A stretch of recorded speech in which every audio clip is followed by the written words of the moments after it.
¿Que te costó entender la unidad, te refieres? Vale, bueno. Si tuvieses dudas en concreto, ya me lo podías haber planteado en el foro, ¿no? Vale, no son dudas en concreto, pero te costó entender. Bueno, vamos a ir viéndola ahora. ¿Sí? Bueno, vamos a ver. Vamos a ver el tema 6, que sería la expresión corporal. Y vamos a empezar definiendo, dando una definición de lo que es la expresión corporal.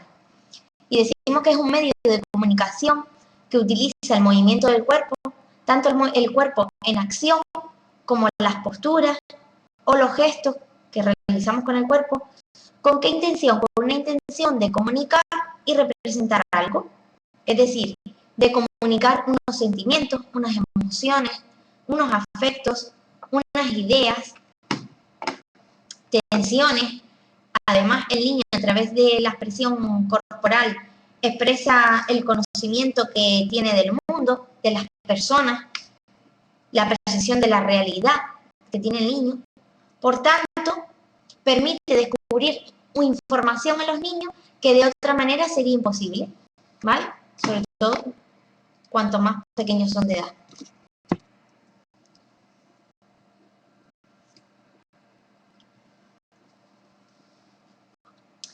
Nos vamos a basar en 3 elementos principales, que uno sería, antes de continuar, decir que es un campo, este tipo de expresión permite al niño, es un campo abierto a la imaginación, a la creatividad y a la espontaneidad, ¿vale? Le permite expresarse mediante la imaginación y la creatividad. Nos vamos a hacer, la expresión corporal se asienta en tres pilares básicos. El primero sería el conocimiento de sí mismo, es decir, a través de la expresión corporal el niño se conoce a sí mismo. Y como consecuencia construye aquí no se ve la letra muy pequeña, construye su identidad y la autonomía. Y se produce el desarrollo de su autonomía.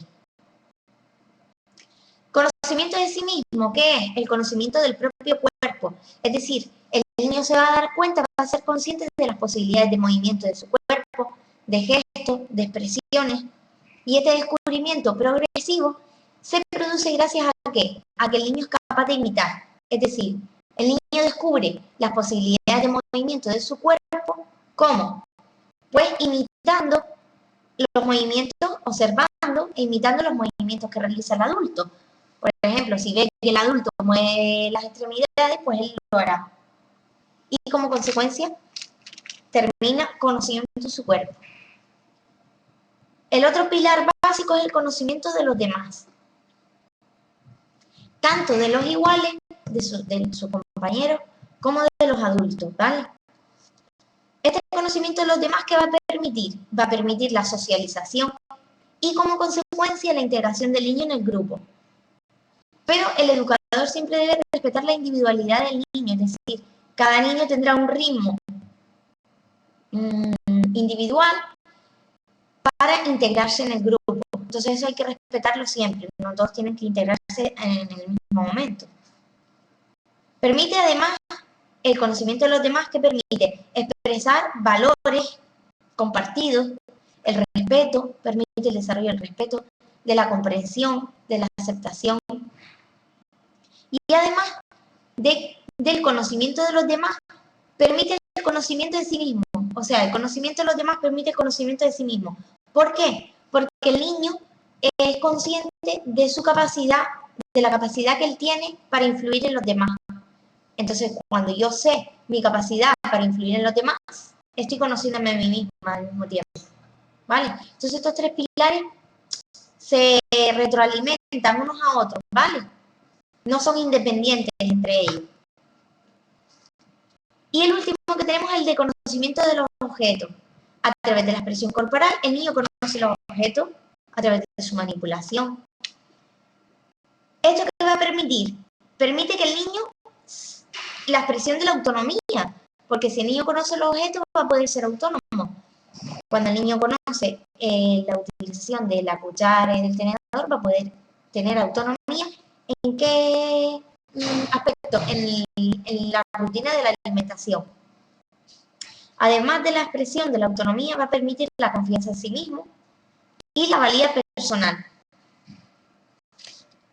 Por eso les digo que se retroalimentan, porque la confianza en sí mismo y la valía personal sería parte del conocimiento de sí mismo también, pero que se adquiere a través del conocimiento de los objetos.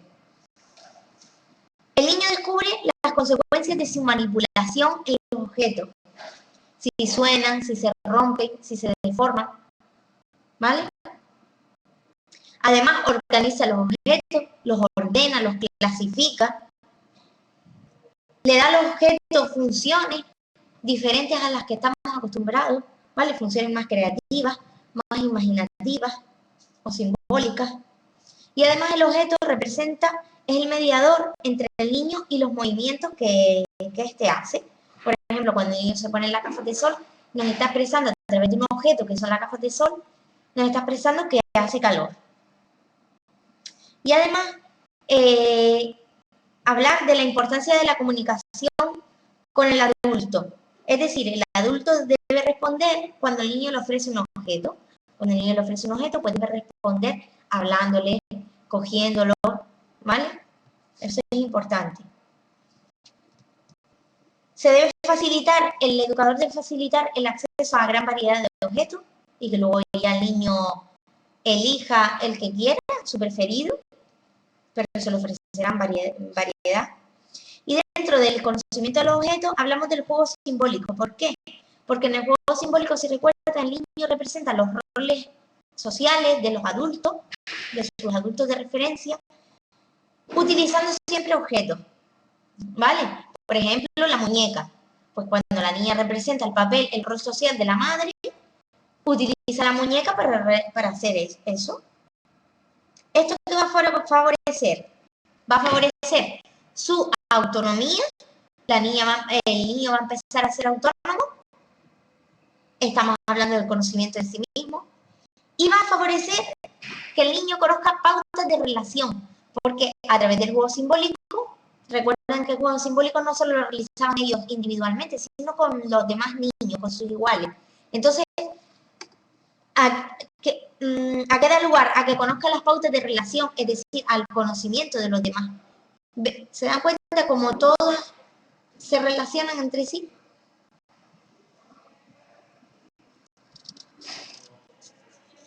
Vale, creo que no me queda nada más.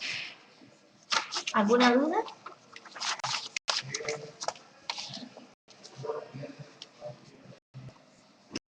Vale.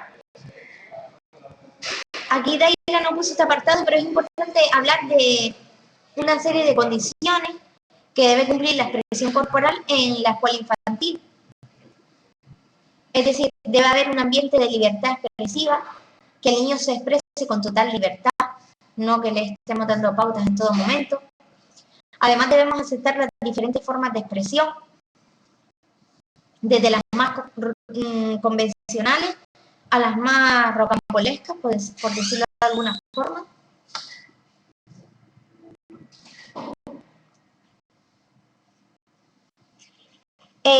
Además, por último, prever espacios, momentos y proyectos relevantes. Es que me acaban de cerrar la puerta del hospital. El educador debe prever los espacios en los que vamos a realizar la expresión corporal, los momentos en los que se van a realizar y dentro de qué proyecto lo vamos a trabajar. Y además, el educador debe estimular esta forma de expresión como cualquier otra, sugiriendo actividades, enriqueciéndolas, haciendo de modelo él para que el niño los imite, etc.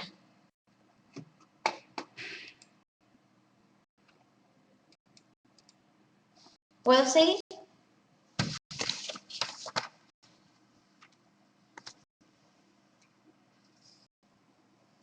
Vale. Todas las actividades de expresión corporal, ya sean espontáneas o las técnicas, las que ya tengamos programadas, deben seguir una serie de principios, ¿vale? Uno es la libertad y el apoyo, es decir, el niño tiene que tener total libertad para expresarse, pero siempre con el apoyo y con la figura mediadora del educador. Y así se expresará cómodamente. Las primeras producciones elementales. ¿A qué se refiere eso? A que las primeras producciones son elementales, son sencillas, las primeras producciones que hará el niño, su primera expresión corporal, pero no por ello va a ser menos importante, lógicamente. Los proyectos deben ser colectivos, es decir, las producciones las hará el niño de forma individual, pero deben estar inmersas dentro de proyectos colectivos. Es decir, que no sea algo, ay, venga, hoy vamos a hacer una actividad de expresión corporal a lo loco. No. El disfrute. Es importante que el niño disfrute con el trabajo, ¿vale? Para ello, la expresión corporal vendrá unida a actividades lúdicas, a hacerlo en forma de juego.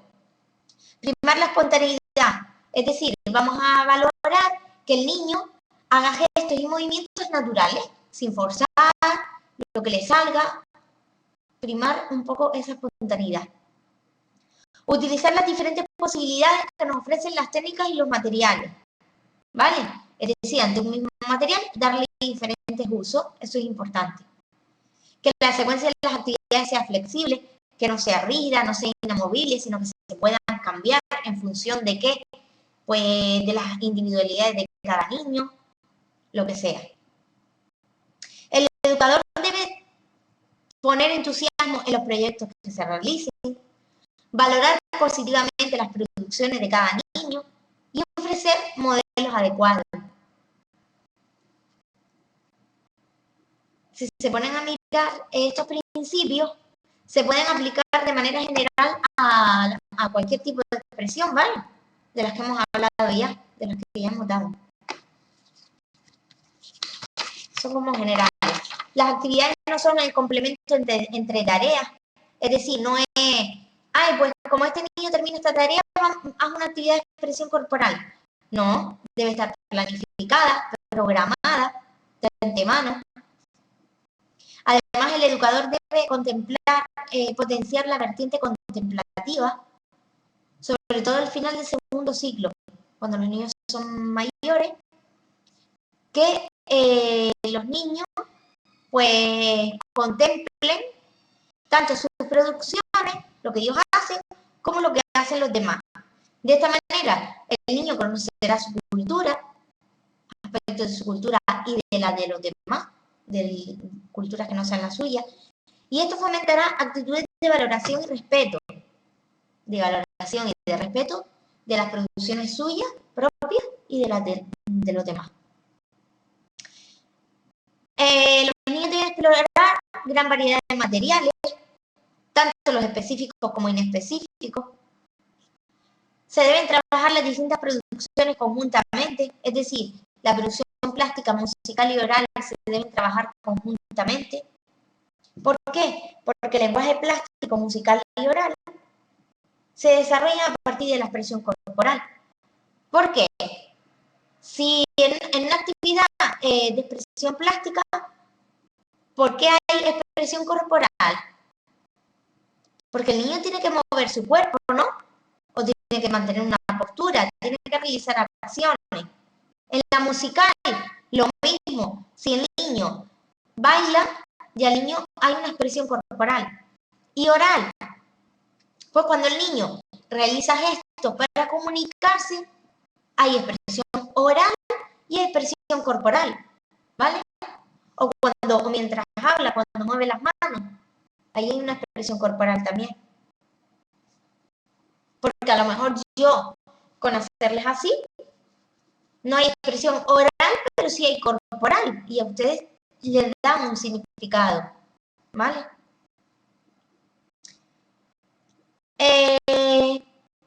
Las habilidades de convivencia, de control y regulación del comportamiento son importantes en cualquier tipo de expresión, cualquier actividad. que el entorno sea seguro y de bienestar, que el niño se sienta a gusto, que tome conciencia al niño, es decir, que interiorice sus experiencias corporales y lo que ocurre a su alrededor, que sea consciente de lo que está haciendo. Que se acepten, adaptación, aquí creo que hay un error. Vale, estimular la imaginación y la creatividad y desarrollarla, y la adaptación a las necesidades individuales y a los ritmos de aprendizaje, como en cualquier tipo de expresión. Siempre adaptarnos al ritmo de cada niño para responder a sus necesidades individuales. Esta foto está súper graciosa, me encantó.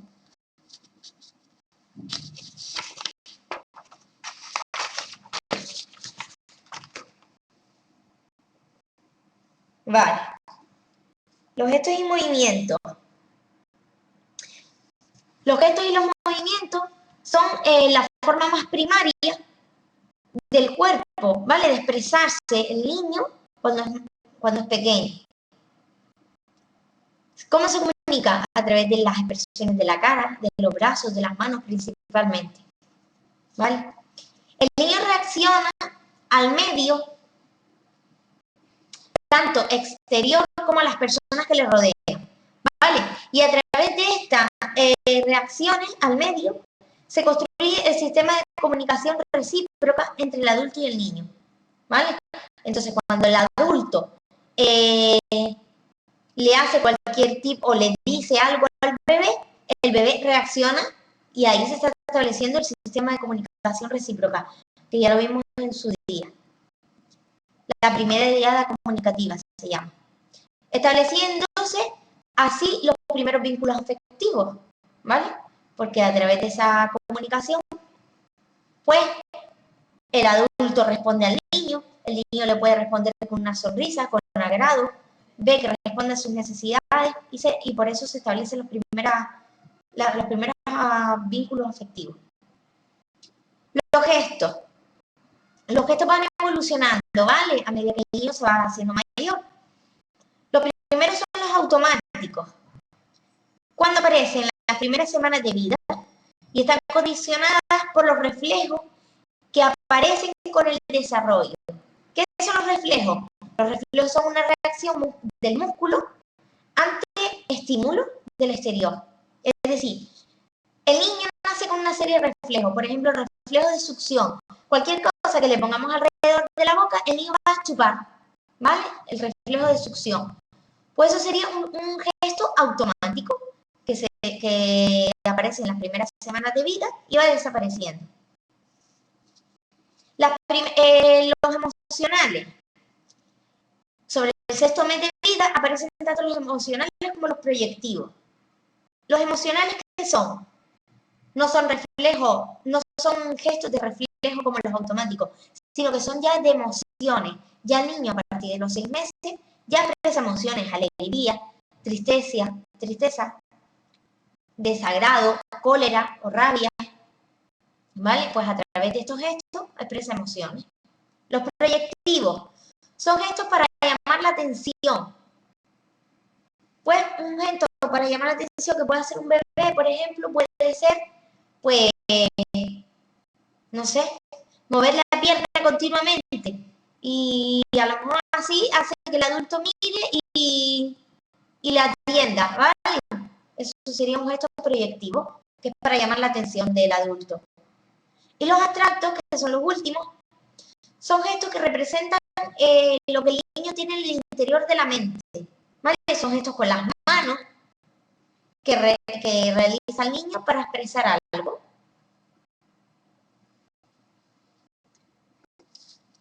¿Dudas?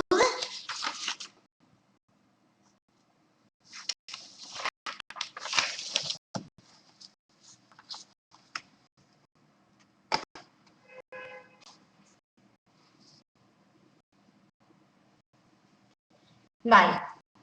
La evolución del gesto natural. Aquí no aparece, Pero el gesto natural sigue una evolución desde que nace el niño hasta el año de edad. De 0 a 3 meses, dice que el niño realiza movimientos reflejos, como vimos antes, los automáticos, con la boca y con los ojos. Con los ojos, pues cuando le hacemos así, por ejemplo, sería un reflejo que tiende a cerrarlo. Imita expresiones del adulto, es decir, de 0 a 3 meses, el niño imita la sonrisa. Si el adulto sonríe, por ejemplo, imita algunas expresiones, sobre todo faciales. De 4 a 7 meses más tarde, el niño representa con gestos la alegría, la tristeza, el agrado, el desagrado. Si se fijan, viene siendo la misma evolución que estamos hablando aquí, ¿vale? Aquí, en los emocionales, servía para representar la alegría, la tristeza, el desagrado, pues lo mismo es. Además, a esta edad, el niño mantiene la mirada a personas o objetos que prefiere, o a colores que le llaman la atención. De 7 a 10 meses, utiliza los brazos y la cabeza para pedir atención. Cuando quiere que lo cojan, por ejemplo, estira los brazos. Además, comprende los gestos del adulto. Ya comprende cuando el adulto acepta o recrimina sus peticiones. Ya sabe diferenciar. Y de 10 a 12 meses se produce una combinación entre los gestos y la palabra. Es decir, la palabra complementa al gesto y el gesto a la palabra. Ya el niño no solo utiliza gestos, sino que empieza a utilizar sus primeras palabras como apoyo. Ya no solo pide agua con la mano, sino que dice agua. ¿Vale?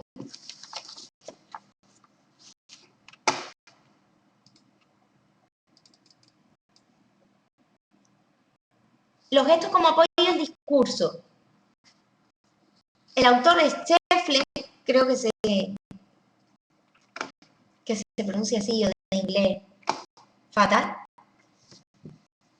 Habla de que existen diferentes tipos de gestos que apoyan al discurso, es decir, que apoyan al habla, ¿vale? A la comunicación verbal.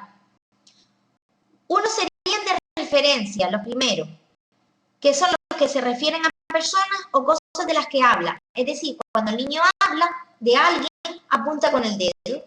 Pues ahí es un gesto que está apoyando a su discurso. Sería de referencia. Demostrativo. Los demostrativos cuando el niño te quiere decir, mamá, y la casa era así de grande, y te hace con las manos así, ¿vale? Pues te está indicando, te está demostrando el tamaño de algo, ¿vale? O cómo es algo, la dimensión.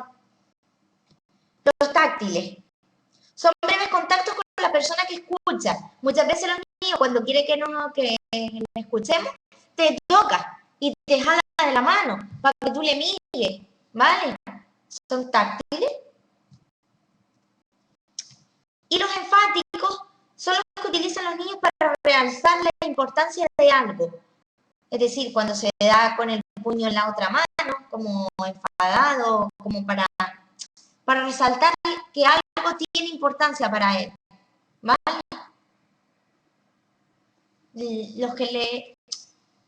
Lo que él quiere manifestar con énfasis. ¿Vale?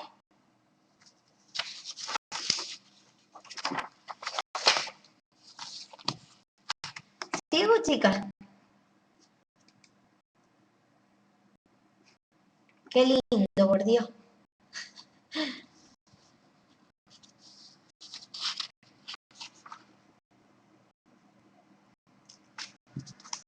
Sí, también, claro, es un gesto. Sí.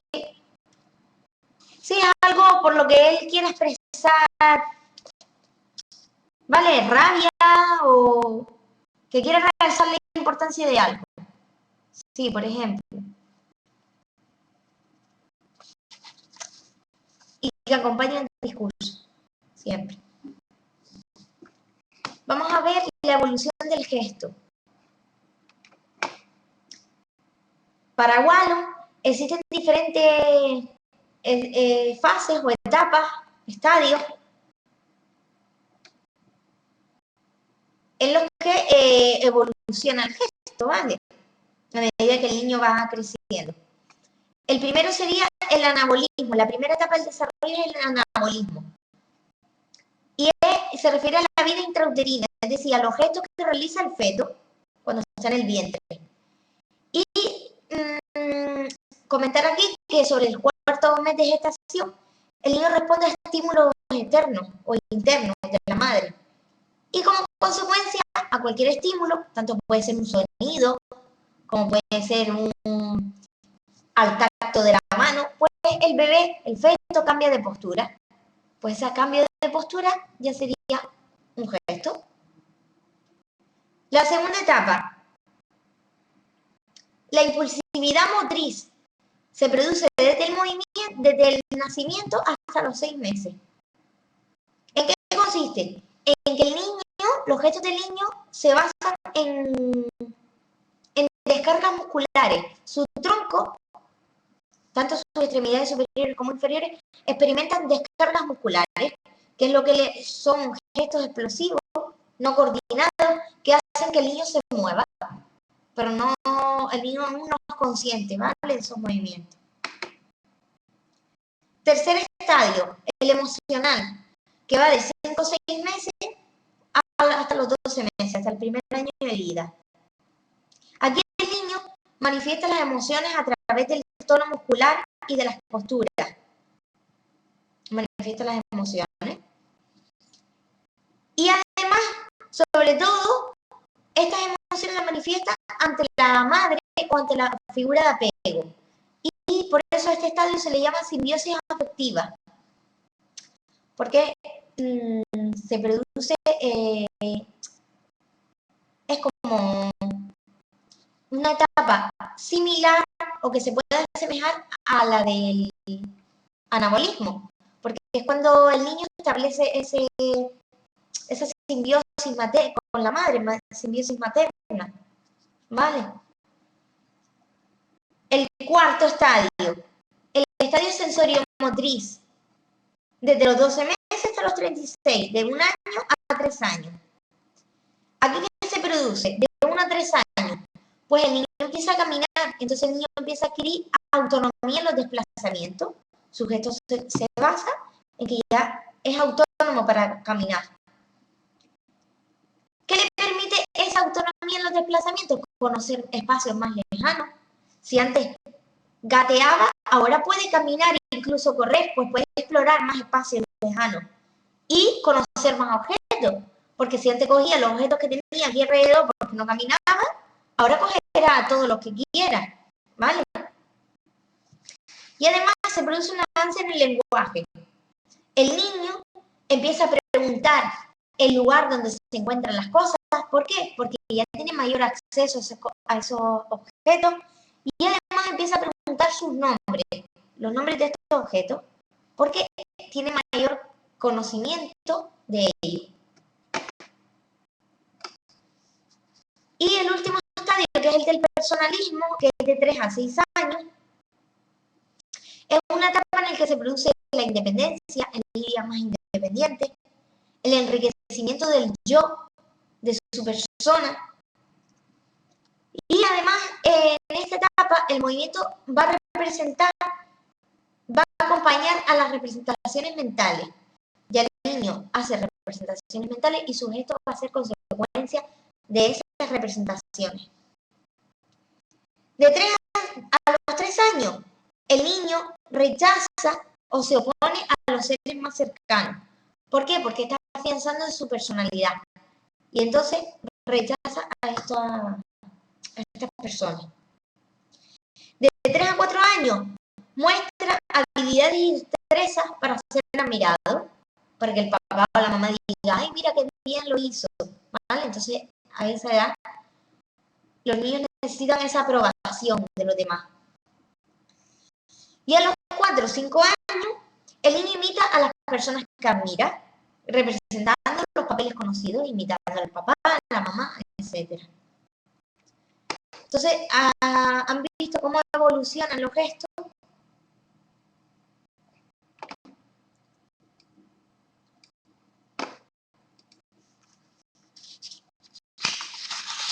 Si tienen alguna duda, me paran, ¿vale?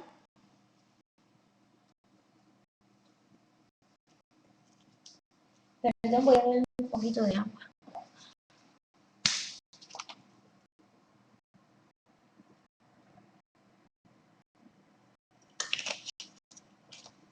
Vale. Y vamos a ver los objetivos de la expresión corporal en la educación, en la escuela. Tenemos que plantearnos una serie de objetivos, como para cualquier tipo de expresión, y vamos a ver cuáles son.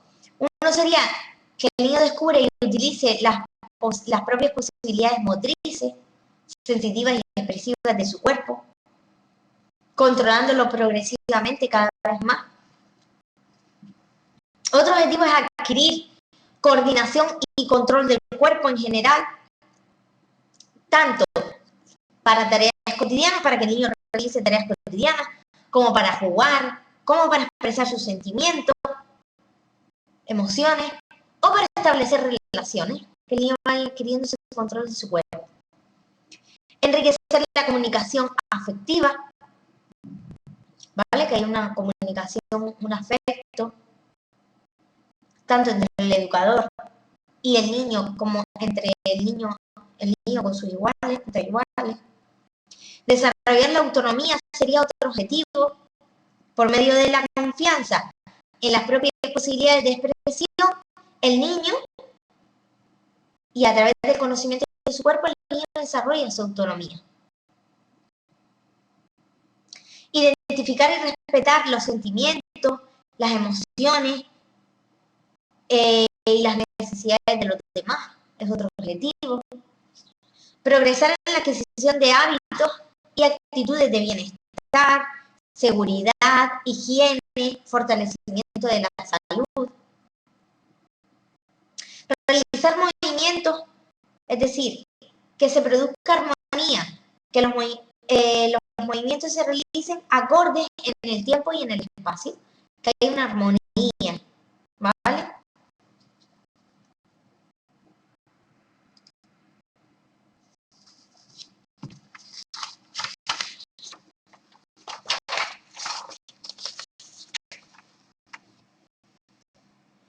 Y como veíamos antes, al principio, les decía en esta diapositiva que el conocimiento de sí mismo se basa en la construcción de la personalidad.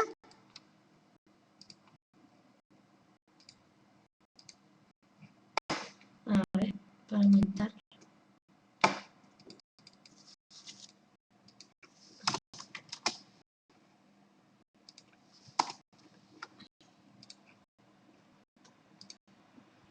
Nada, no se cambia. El conocimiento de sí mismo aquí pone construcción de la persona, de la identidad personal y de la autonomía, ¿vale? Pues vamos a ver esos dos apartados. La expresión corporal ayuda a la construcción de la identidad personal. ¿A qué se refiere la identidad personal? Al conocimiento que tiene el niño, el conocimiento, cómo se valora y cómo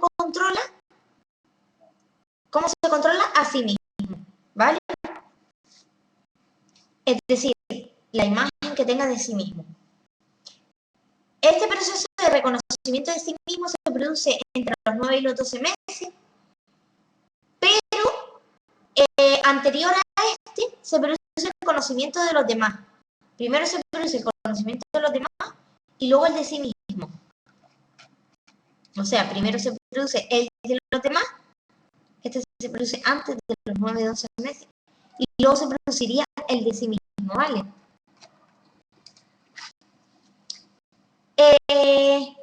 ¿Cómo vamos a trabajar o cómo vamos a favorecer que se construya esta identidad personal?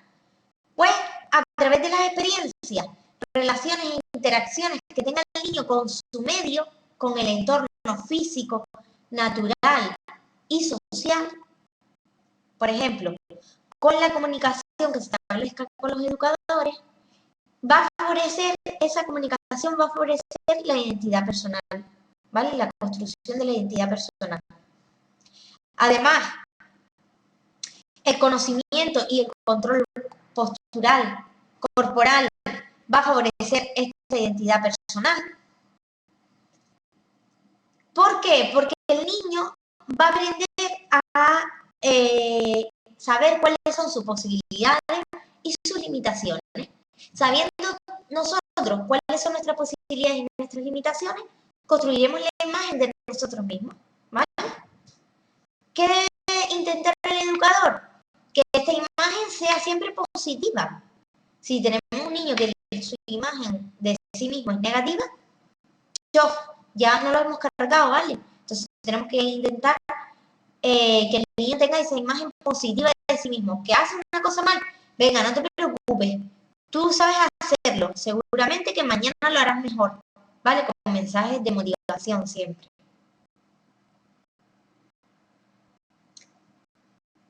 La expresión corporal, además de construir la identidad personal, como bien decíamos, ayuda a la autonomía personal. ¿Y de qué depende esta adquisición o construcción de la autonomía personal? De la motricidad, es decir, de la comunicación tónica, del tono, que se establezca entre el educador y entre el niño con sus iguales y el niño con el educador. ¿Cómo se relaciona, cómo se comunica el niño con sus iguales? Compartiendo objetos. Sería una comunicación tónica, ¿vale? En la que hay motricidad, hay movimiento cuando se comparten objetos. ¿Y cómo se produciría con el adulto? Cuando el adulto lo baña, lo acaricia, hay una comunicación tónica que se establece a través de la motricidad, hay movimiento. Por eso decimos que la motricidad influye en las rutinas diarias, como pueden ser la alimentación. Pues mientras el niño se alimenta, el adulto a lo mejor establece contacto físico con él, pues habría motricidad. En el sueño, el niño utiliza rituales para dormir que exigen motricidad. Por ejemplo, cuando el niño se chupa el dedo para quedarse dormido, hay ahí movimiento, hay motricidad. El control de esfínteres. Para el control de esfínteres es lo mismo. Cuando el niño controla los esfínteres, cuando el desarrollo motor de los músculos de la vejiga de la orina están preparados, pues cuando se produce el control de esfínteres también hay una motricidad, porque depende de los músculos del desarrollo motor. Y vestirse o lavarse exige motricidad, amarse los cordones, rutinas, ¿vale? De vestimenta.